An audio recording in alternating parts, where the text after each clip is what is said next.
Hi hello good morning. আজকে 24 তারিখ, 24শে December. কালকে 25 তারিখ, 25শে ডিসেম্বর। কালকে আমার কাছে কোনো স্পেশাল দিন না, কারণ কালকে আমি কোনো কেক খাবো না। 25 তারিখে আমি একজন হিন্দু। জয় শ্রীরাম। আমি খ্রিস্টানদের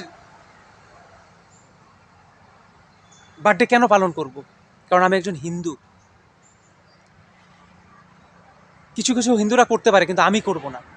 আর বলবো, কিছু কিছু হিন্দুদেরকে, খ্রিস্টানরা কি ভগবান শ্রীকৃষ্ণ জন্মাষ্টমী পালন করে? কিছু কিছু খ্রিস্টানরা বলুন আমাকে। কিছু কিছু খ্রিস্টানরা হরে কৃষ্ণ বলে কি? ওরা কি জন্মাষ্টমী পালন করে? ওদের বাচ্চা কাচ্চাগুলো কি জন্মাষ্টমী পালন করে? তাহলে আমি কেন 25শে ডিসেম্বরে কেক কেক কিনে কেক খাবো? হ্যাঁ, আমি ছাব্বিশে ডিসেম্বরে কেক খাবো। আমি আজকে কেক কিনে খাবো। আমি স্পেশাল 25শে ডিসেম্বরেই যে আমাকে কেক খেতে হবে তার কোনো মানে নেই।